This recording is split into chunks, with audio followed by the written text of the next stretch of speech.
আজকে এমন একটা ভিডিও আপনাদের সামনে তুলে ধরার চেষ্টা করতেছি। আমার বড় ভাসুরের বাসায় কাজ করে তার আম্মা এক নারী হয়ে আরেক নারীর হাতে নির্যাতিত হয়েছে। তো আসুন সব বিস্তারিত তার মুখ থেকে শুনে নি। বলেন কি হয়েছে? ওই আমার বোনে আমার যা বই এলাকা হাবিলে এলাকা বোনই মেয়ে আর বোনের এলাকা যা হয় দুই মেয়ে লাগে মারেছে। আচ্ছা, আপনার বোনের জামাই, হয় জামাইয়ের নাম কি? হাবিল। হাবিলের বোন, হয় বোনের নাম কি? বোনের নাম আমেনা। আর বোনের মেয়ে? বোনের মেয়ের নাম এলাকা রাজিয়া। বোনের মেয়ে আর বোন ধরে মারছে? কেন মারছে? ওই আমার লাতে নিয়ে এলাকা বিয়ে লেগেছি। আপনার বোনের মেয়ে কার বিয়ে নিয়ে গেছেন আমার আপনি? বোনের মেয়ে। আপনার বোনের মেয়ে। বাসা কোথায়? গরুলি গরলি ভ্যাকপাড়া? বেড়পাড়া। ভ্যারপাড়া।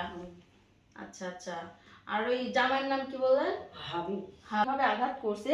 আরো অনেক জায়গায় আছে আঘাতের চিহ্ন, আসলে শুনেনি বিস্তারিত বলেন কি কিভাবে কি হয়েছে? ওই গিয়েছিলাম বোনের মেয়ের বাড়ি ভালো মন্দ ইয়ে আর লাতে বিলি আর ওরা এসে ধরে বাড়ি তোরা বিলি আসিস ভাই ভাই। আচ্ছা, আপনার বোনের মেয়ের বাড়ি গেছেন না? হ্যাঁ বোনের মেয়ের বাড়ি যাওয়ার পরে মানে বিয়ে নিয়ে গেছেন, নাতিনের বিয়ে নিয়ে গেছেন। নিয়ে যাওয়ার পরে কি হয়েছে? আমরা এসে বাড়ি ওরা এসেই বাইরে নিছে, মানে কিছু বলছেন আপনি?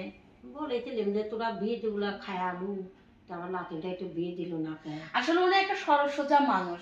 গ্রামে যেরকম হয় যে দেখা যাচ্ছে মেয়ে আসে কিংবা ছেলের বাড়িতে কেউ যায়, সেরকম এখন আয়োজন করে, তারপরে যদি বিয়ে শাদী না করে হয়তো কথার এতে উনি বলে ফেলছে যে তোরা খায় এটাই আসলি, এখন এত টাকা খরচ হলো, এইভাবে বলছেন না? তারপরে এই কথা শুনে আপনাকে মার শুরু করছে। কয়জন মিলে মারছে আপনাকে? একজন কয়া দিয়েছিল আর ওই মাকে আধাই মা। ওনার বাসা কোথায়? ওই মেয়ের বাসা কোথায়? গরুলি। গরুলি ফুল জানা। আচ্ছা, ওনার স্বামী কি করে? ভ্যান চলায়। ভ্যান চালায়। আর উনি কি করে? তার কি, তার মেয়ের বিয়ে নিয়ে গেছেন না তার নাতিনের বিয়ে নিয়ে গেছেন? বিষয় নিয়ে আপনাকে মারছে, আপনি শুধু বলছেন যে তোরা বিয়ে দিবি না তাহলে এত খায় আসলে কি? নাম কি যে মারছে তার স্বামীর নাম কি? ও ফুলজানা বা ওই জাইদুলের হচ্ছে বাপের নাম কি? ওই বাপের নামে তো এখন কইলে পারতেছি না। তুচ্ছ জিনিস নিয়ে এরকম মারলো, আশেপাশে কেউ ছিল না?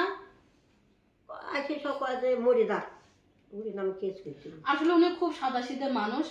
বকলি থাকে। ও, উনি আসলে খুব সরল সোজা মানুষ। আপনার হাজবেন্ড অন্য বোর সঙ্গে থাকে না? আপনার কোনো ভরণ পোষণ দেয় না? ও আচ্ছা। তোমার বোনই খাওয়া চলা। ও, আপনার বোন আপনাকে খাওয়ায় আর আপনি মানুষের বাড়ি কাজ করেন। আচ্ছা, তো আপনি কি কি চাচ্ছেন? দেখেন দর্শক কিভাবে মারছে, আসলে বয়সকালে কি এরকম মার, কি চাচ্ছেন, কি বিচার চাচ্ছেন বলেন? আমি বিচার ভালো বিচার হবে। এলাকার মানুষের কি আপনি দেখাইছেন, জানাইছেন বিষয়টা? ওরা আপন মামাকে দেখাইছি। কি বলছে তারা? সালিশ করলে না।